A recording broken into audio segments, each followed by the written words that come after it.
Brandon, welcome to the show. Hey, thank you for having me. It's an honor to be here. Looking forward to what we got. Yes, sir, man. Really excited to have you on. Take us back to your childhood. What made you fall in love with basketball? Yeah, I would say what made me fall in love with basketball was my older brothers. I have two older brothers. They were like my heroes growing up. And, just being a little brother, you want to do everything that your older brothers do. Yeah. And through watching them, I just wanted to be like them. And as I got older, I really fell in love with the competition and the relationships you can have with your teammates, the staffs, and the community around it, and everything that the game teaches you. Growing up, man, were there some coaches, players, or mentors that influenced you growing up? Yeah, someone that immediately comes to mind is Mike Rampa. He had a huge influence on me. He was our athletic director at our school, and he loved basketball and all sports. And I remember as a kid, he was always flipping through the channels, trying not to miss like any game time because he hated commercials. So he was just trying to consume as much sports as possible. And then, some other coaches that come to mind are Coach Cameron. He was my JV coach and my track coach at one point, and then Coach Hester. He was my coach for track and cross country, and then Coach LeBlanc, my varsity coach. I mean, I'm still close with all those guys now, and they've been amazing. Before we hop into your coaching experience, did you play high school basketball, middle school ball? Yeah, I played 1 year of middle school basketball, and that we'll get to that in a little bit, I think. And then I played 3 years of high school basketball. So, at what point did you realize coaching, not playing would be your future? Yeah, so like we were just saying there, it actually started in about seventh grade. I didn't play that year. I kind of had lost my love of playing basketball, not being around it, but lost it. I actually became a manager for our high school basketball team, our varsity team. My older brother was a junior on that team, and that team went undefeated in the regular season, losing in regional finals to Pelston. And I fell in love with doing all the grunt work, doing the laundry, being at practices, traveling with the team. So I knew then, and then I came back and played my eighth grade year of middle school, and then played freshman, sophomore, junior year. That year, I had three concussions in that year, Oh, so I was really messed up on the third one, and I was basically not all there in the brain for about a month. So I always knew I wanted to get into coaching, and that with the health scares, that kind of really forced me to it's time to take this next step. And I didn't play my senior year of high school, and I started joining Lake Superior State for their basketball team. how did that opportunity come about for Lake Superior State? Just with your concussions, you couldn't play? Yeah. Yeah. So during that spring, like I said, after that concussion, I ran track, and one of my best friends, his mom is dating Coach Henninga at Lake State, and I mentioned to her that I wanted to get into coaching, and I wasn't sure if I was going to risk my health by playing another year. And she actually talked to Coach H that night, and then he gave me a call. And he was like, "Hey, you're welcome to join this program in any capacity you want. We're always looking for help. Anything I can do to help you, I'm here for you." And I've always known him my whole life. Growing up, I was probably say about when I was 8 years old, I used to go to Lake State basketball games, and I had fat heads of him and all the players, and I was behind his bench. So it was kind of a full circle moment. I have a picture on my phone. It's like 10 years later, I'm on his bench. So pretty awesome stuff there. Man, it had to be like so surreal. It was Um, surreal. when you first got there, what kind of role did you have? Yeah, I was definitely more of a manager than anything. I was still in high school. I was commuting 20 minutes, and whenever I could make it, I was going to be there. I was mopping up sweat, helping with drills, rebounding, setting up practice, doing whatever grunt work needed to be done. I mean, looking back, that's what you have to do. You got to pay your dues early, and that led to more stuff going on in the next few years.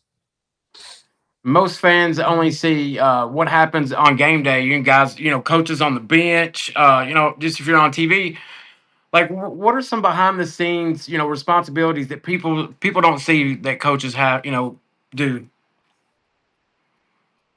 Yeah, I think most people don't realize how much time you actually spend with your players and your staff. I mean, you're getting in there, and it's not 8 hour days. It's at least 10 plus. You're in there at 8 in the morning. My head coach getting there a little bit early. You're starting your film breakdowns, and the players start showing up. They want film sessions. They want workouts. They're going to talk to you about things other than life. I mean, and then that's not even talking about, recruiting that you have to do year round. Recruiting, especially now, never stops.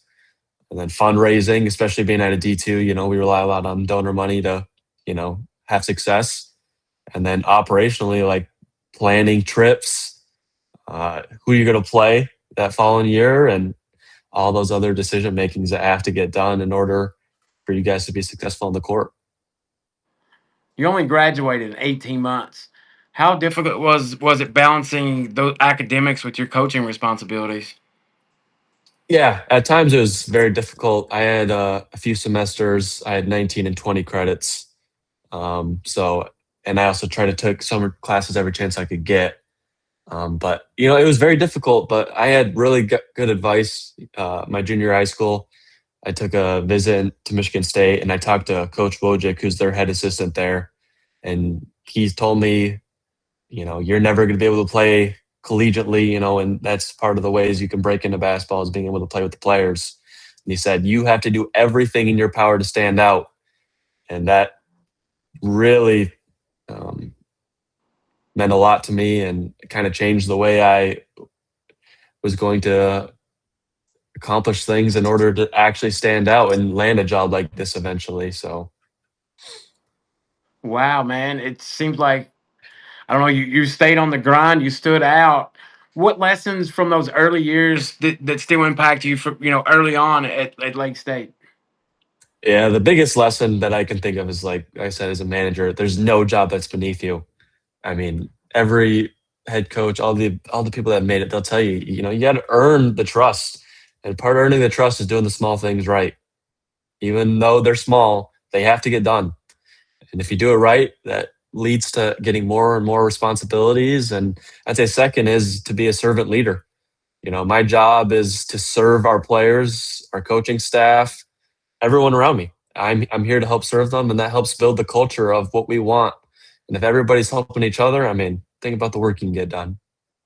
Yes, sir. During your 3 seasons, a 72 and 28 overall record, Hmm. NCAA tournament appearances, Elite Hmm. Eight, a Sweet 16, multiple conference awards, and an incredible run. What made those teams special? Yeah, culture. Coach H is one of the best there is at this. I mean, his big things was instilling toughness in everything we do. We were never ever going to be not the toughest team on the court. That's a mandatory thing at Lake State. And then his attention to detail in everything we did. I mean, the amount of times he would stop the drill and say, "Hey, it's just a small little minute detail of putting your hand just to rip it a little bit more to your side." He's on everything, and the fact how he led our team, and he truly does care about his players. I mean, a lot of coaches say that, and they do mean it to a certain extent. I mean, he goes to war for his players, and you can see it on the sidelines, and he just loves his guys more than anybody, and the players know that, and it makes them want to fight for him even more than you could imagine. What does it mean to have a mentor like him or the mentors that you had to see things like that and to be able to, want to replicate it? I've been blessed to work under Coach H. I think he's the most underrated coach there is in almost all of basketball. He is unbelievable. He cares so much about his guys, and he really does try to develop you. And he cares more about your character, and he's just been an unbelievable mentor. And I was very fortunate to have Cameron Ramos, our head assistant at Lake State. I was with him for 2 years, and he's been unbelievable mentor. Anything I needed. I mean, I give those two so much credit for the reason why I'm here today, because they just taught me so much and gave me the opportunities. You were talking about the culture. How much credit goes to culture versus talent? I'd give majority of it to culture. I think at Lake State, I would say 90% of the time we were not the most talented team on the court. I mean, our guys are a lot of them didn't have any other offers coming out of high school, and it's the guys that Coach H and our staff found, and it's all because of the buy-in to their roles and trying to be superstars in that role specifically. And I mean, culture wins games at Lake State. Coach Steve Hettinga has built, one of D2's best programs. What's something that you learned from him that you'll carry throughout your career, other than the character that you were speaking hmm about? Yeah, one of the biggest lessons Coach H taught me was you can't be great at everything. You got to pick the things you really believe in and be amazing at it. I mean, he's told me that so many times, and it shows in Lake State basketball. Every year, they're going to be great at shooting. You're going to be tough. You're never going to punk them. They're always going to have elite culture. The bench is always going to be the best. I mean, that's all the stuff. You got to believe in what you're doing, and you got to be amazing at it. When you were with him, was there a practice or a moment that you thought, this team is capable of a deep tournament run?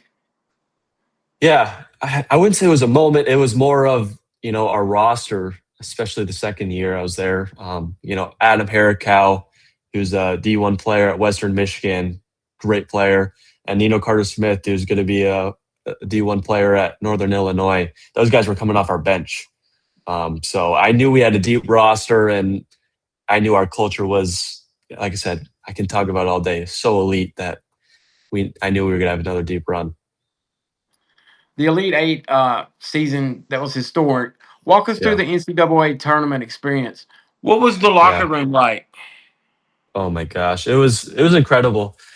We were very senior heavy on that team, and the year before we went to the Sweet 16 and fell up short to one of our rivals, and then that sticks with you throughout the whole off season. And our players was just constantly in the gym and working to that Elite Eight. They were battle tested. They were been there, done that. Almost made it to the Elite Eight the year before, and they were just so professional in everything they did, and they had such a belief that they were going to do this.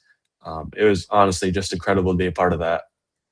How was the energy around campus? Yeah, I mean it.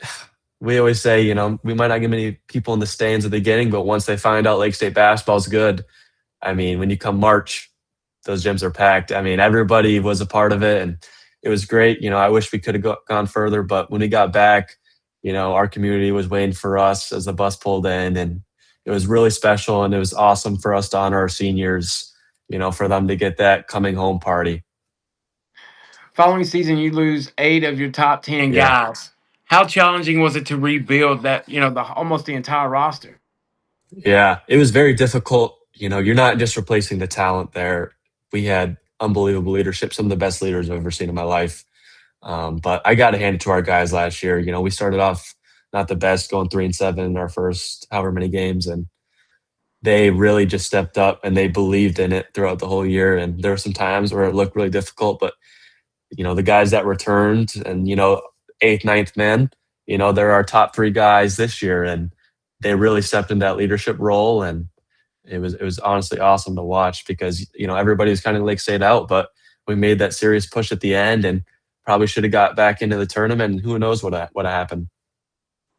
What did that season teach you as a young coach? Yeah, it taught me if your culture is real, it stays. It doesn't go with the groups.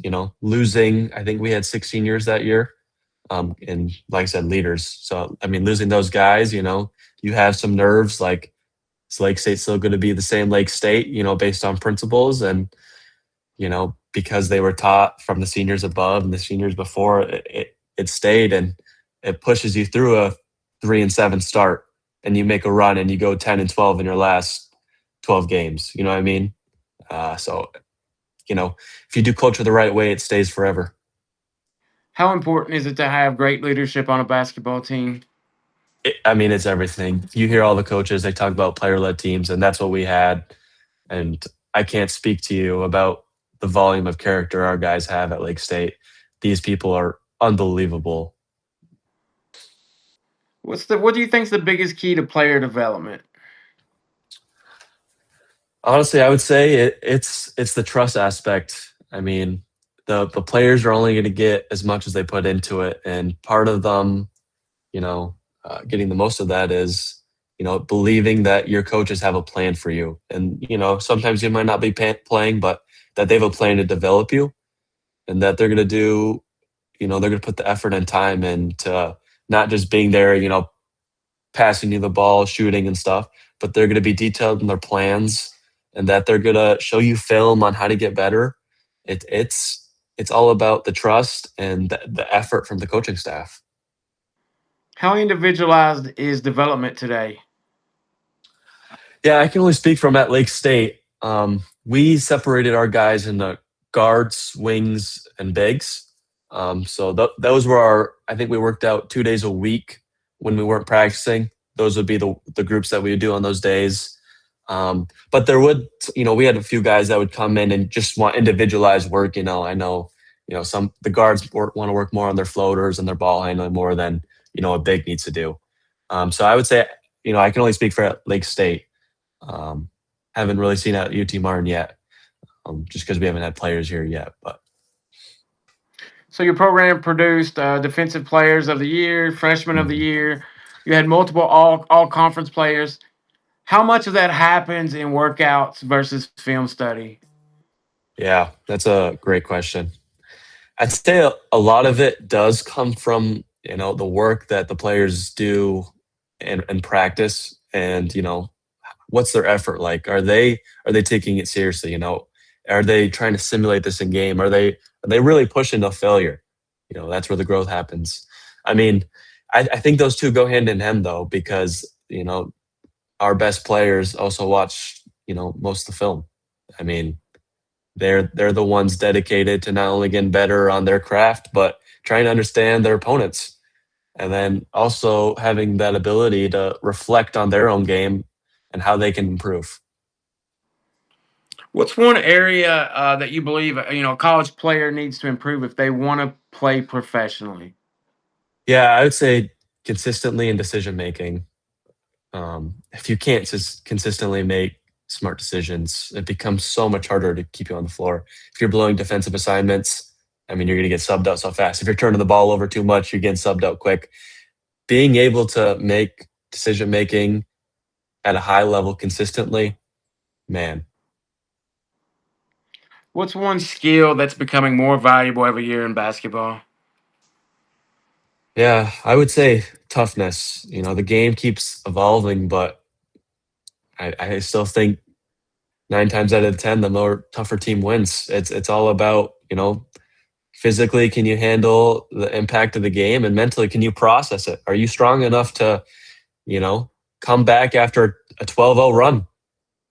Are you tough enough to come back and say, next play, let's get back to, you know, what we're supposed to be doing?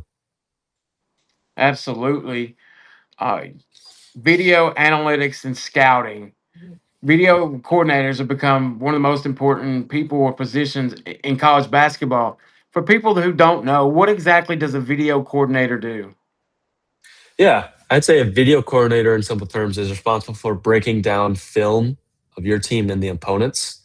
And while doing that, you're going to try and use the analytics to help, gauge how your team can improve and what you need to do to have success against opponents. So you're looking at your next opponent. How many Yeah. hours goes into preparing for that? Yeah.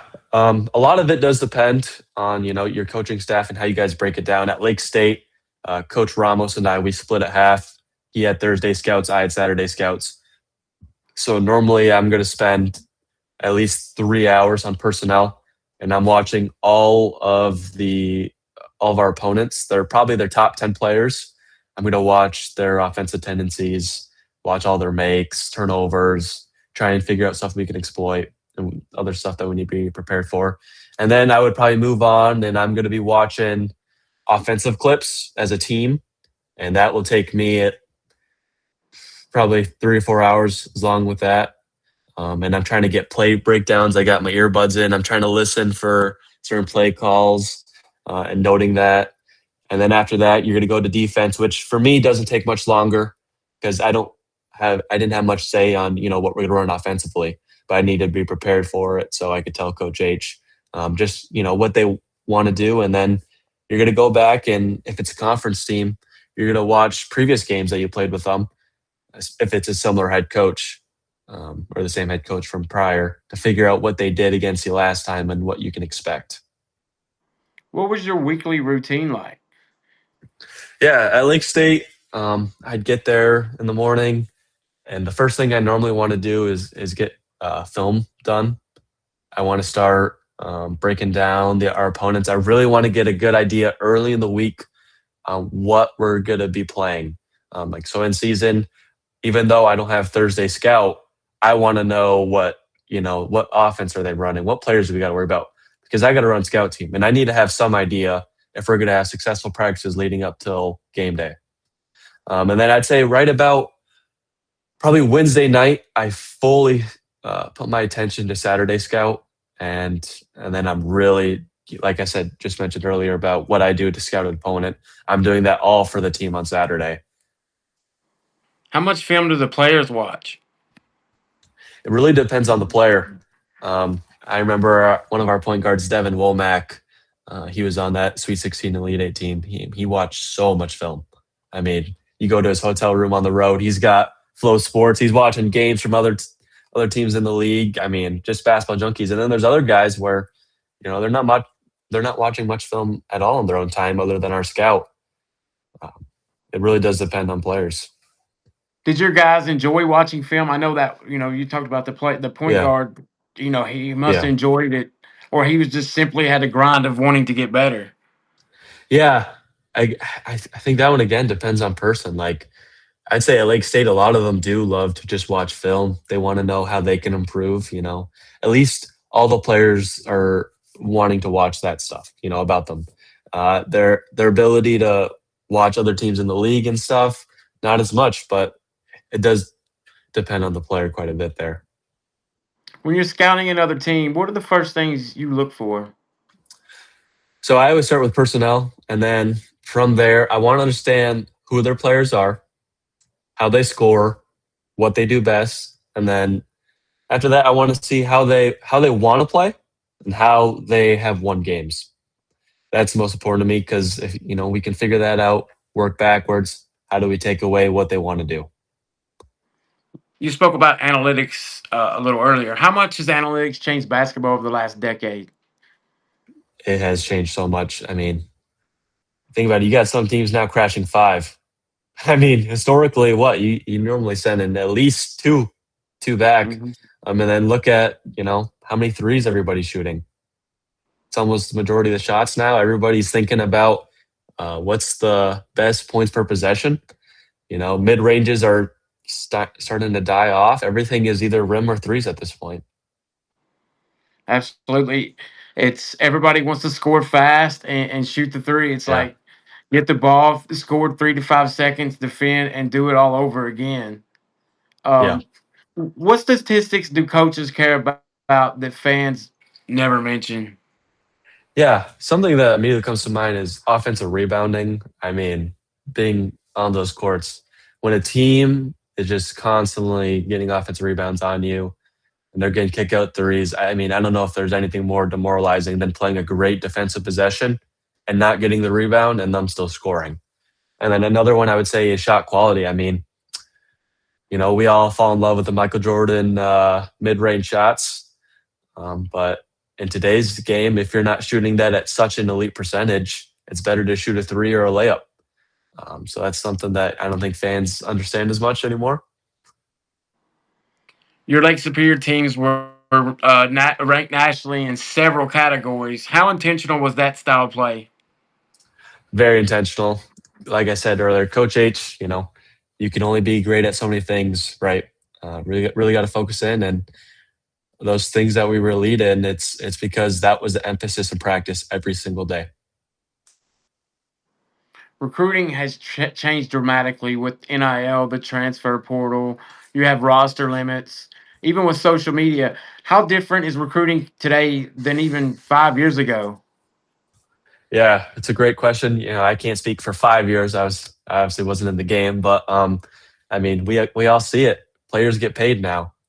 There's been times where I've reached out to people and I introduce, hey, Coach Brendan Gross here, and then in that sentence, I'm asking what their agent's number is. It's not, how's everything going with you? Like, what's your coach's number? What's your parents' number? You kind of have to go straight to the money at some point just to save time, unfortunately. When you're evaluating a player, what's the first thing you evaluate? Yeah, immediately thing that comes to mind is, are they high processing? Are they making smart basketball decisions? I mean, athleticism always, will stand out. You see a Cohen Carr, everybody's, wow, look at that guy. I mean, unbelievable player, right? But I would say for us, especially at UT Martin, we're looking for high IQ guys that have amazing feel. Yeah. So, how important is body language during games as a coach? Incredibly important. I can't tell you how many times where you pull guys out of the game just because their body language stinks. It's so infectious to the team, and it can really take a dive if you don't nip it in the butt immediately. We're constantly telling our guys, keep your head up. Next play. How much do you think a recruit's parents can influence the process of a recruitment? Yeah, I'd say at D2 a lot, especially because at Lake State we're recruiting mainly Michigan kids and home bodies, and the parents want to be involved. They want to see their sons. Um, at D1 and at UT Martin, I'm not sure as much. I like we mentioned earlier, I think the landscape's changed to the point where it's more about money and getting to that next step. So What are some mistakes that you see that players make when they're emailing coaches?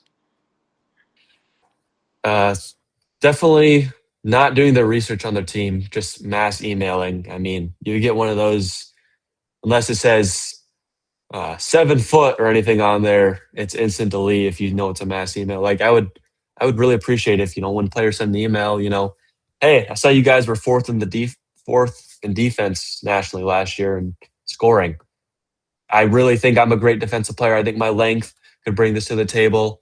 I think I really fit your offense. I know you guys play European style. That would go a long way. I'm way more likely to open an email from a player that's done his research and and truly has put some effort and thought into where he would potentially want to play as well. Do recruits need highlight videos, full game film, or both? They need both. Yep. So the highlight video is going to get our attention, but we won't move on a kid without full game video, and that'll go through almost our entire coaching staff will evaluate a player, and we'll do that through the full game video. Anybody can look great in highlights. What immediately catches your attention in film? Oh, that's an amazing question.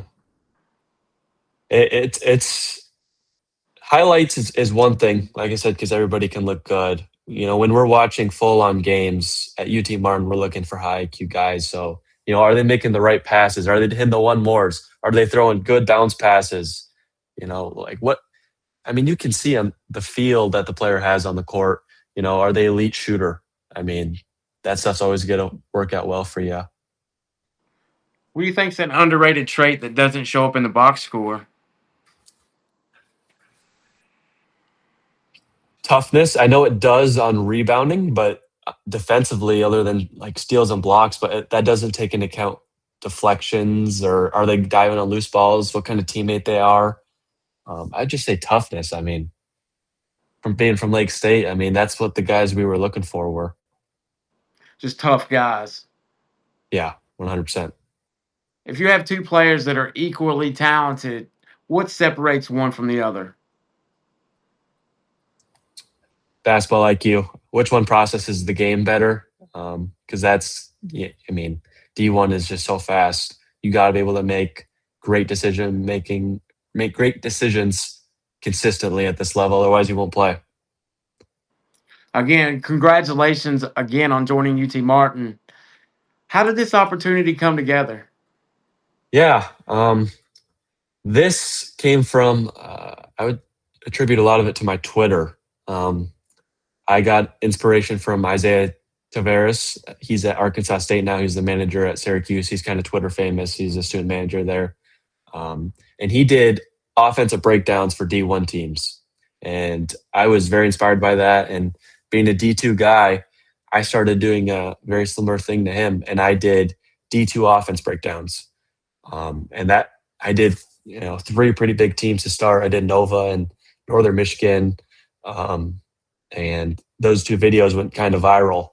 I think they each had like 80K views, which for basketball, it's pretty good. Um, and then I think Coach Shulman, head coach at UT Martin, he he came across the videos, and in my bio it said I was aspiring graduate assistant. We ended up getting connected, and we got on the phone. He goes, "Hey, I want you to know, if I was a kid your age, this is exactly what I would have been doing. I would have been doing this the entire time. I love what your work is. What are you looking for?" And we started building a relationship there and talking about what I was looking for, and the rest is history from there. Why was Coach Showman's staff the right fit for you? Coach Schulman is very different in the way he approaches basketball, and he's very obsessive. And I think his philosophies just equate to winning. First of all, I will say this confidently: I don't know if there's anyone more obsessed with basketball than Coach Schulman. I mean that this dude, it's his entire life is basketball. So I knew that to have a head coach that dedicated, and then the way his teams play, like I said, fourth in the country in defensive scoring last year. I think he was behind Duke and then in front of Houston. So talk about things that translate. Defense always translates. And I thought the way he recruits Europe, and I think it's the future with recruiting right now in D1. All the teams are flocking over there if you aren't the high major schools. So I thought his style would be repeatable year after year, and that he would have great success. And he's just an unbelievable person as well. I can't tell you how much I respect and appreciate to work under him. Before I move on with about what excites you, you spoke about D1 flocking to the European players. Yeah. What's behind that? Yeah. I would say tons of it comes with the money aspect. Um, Europe has so many great players. I mean, FIBA U18, those players, the bench players are getting D1 offers. So I'd say that the over there, they're way more skilled on average than the American players. Americans just tend to be a little bit more athletic. And, I mentioned earlier, what we look for is high IQ guys. And over there, they're just so much better at making sound decision making consistently. What excites you the most about UT Martin and the program? Yeah, the direction we're going. I mean, Colt Schulman, steady win increase the past 2 years, and I only think it's going to go up. And I'm really excited for the guys that we have coming in. I mean, I think we really do have an amazing roster. Um, our staff did a great job of finding the right guys that fit this team, and I think we're poised for a great season. What can the Skyhawks fan expect this season? Yeah, Skyhawk fans can expect a team that's going to leave it all on the court every single game. I think that toughness is something Coach Schulman's very about, and we always talking about in the office recently being gritty. So that's definitely something that you'll see on the court, and I think will bring an exciting style of basketball. Not many teams have as many Europeans as us and play that kind of style. I think it's really exciting to watch, and I think the fans will love it. What's your role going to be look like this season? Yeah, I think my role is first of all, whatever Coach Schulman needs me to do to win. Um, that's at the very first. Mentioned being a servant leader earlier, but I feel like my role as a video coordinator and will be, making sure that we're ahead of the game on scouting and how we're breaking down film, and then bringing it analytics side and leading to better decision making for us as a staff. And I think that will hopefully lead to more wins this season, and I'm really excited about that. What areas are you hoping to impact immediately? Building culture with our players. I mean, I'm in this game because I love the players. I can't wait for all of them to be here, and I can't wait to spend time with them and get to know them and just love on our guys. I mean, this is the reason why you coach is for the players. So I just can't wait for them to get here. 5 years from now, what do you want to be doing in your coaching career? Yeah, it's a great question. I think my ultimate goal is to probably be a GM. I'm not sure if that's college GM or the NBA. I'd love to be in a role where I get to make decision making and I can still be around the sport, and maybe have a little bit more of stability because I really want to have a family. So, but it's hard to know. It's 5 years is a long time, but I'm sure it'll fly by fast. So, what's the biggest lesson you think you've learned before you turn 30? Be patient. I have tons of time. Knock on wood. Hopefully, I got a long life ahead of me, and be patient. You gotta work, and this is the time for me to be learning and being a sponge and learning from great guys like Coach Schulman, and just figuring out what kind of coach I want to be and what kind of person I want to be going forward, and how that's going to lead to the next job. You said you were 20. If you could go back to when you were 18, what advice would you give yourself? Yeah, trying to think. That's a great question. Um, Man, you got me stumped on this one. I'm trying to think what I would have told myself 2 years ago. Um, I would just say, like, try to enjoy the moments as much as possible. A big thing at Lake State, our motto was ETJ, enjoy the journey. And I think at moments, when you're grinding and you're mopping up sweat, it can be very difficult on you. But you know, you're serving others, and that's going to lead to something greater coming down the road. You just don't know it yet. For every high school recruit that's watching, is there one message that you really want them to hear? Yeah, I mean, just keep believing in yourself. And the one thing I would say is, your dreams are always going to be there. You got to keep setting goals, though. The dreams mean nothing if you don't have the goals. There's a great Denzel quote about that. You should look it up later. But yeah, just keep setting goals, and you know enjoy the game. This game's special. I mean, there's a reason we're all a part of it. As a coaching staff, we joke, you have the illness, and that's very much the truth. This game's awesome. Just enjoy it. I mean, you can only play this game for so long. Let's have some fun with some rapid fire. Favorite NBA player? Oh, let's go. I love Steph. Who doesn't love Steph? Yeah, he's still doing it. He, he's Favorite awesome. favorite current college coach? Other than Colt Schulman, let's do. I have so much respect for Matt Painter. I love everything that guy does. Yeah. Coach you study the most? Mm. I would say I study. That's a great question. I study a lot of what Tom Nizzo's philosophies are. I'm very close with the Michigan State staff, and I mean, just consistency year after year. I think that's something to be admired and something that we can all learn from. Best arena you've coached in? Mm. I would probably say in Evansville, I forget the gym name, but that's where we played the Elite Eight. I know we lost there, which stinks, but that gym it was an incredible experience to be there. I wish we could have won, but Favorite road trip?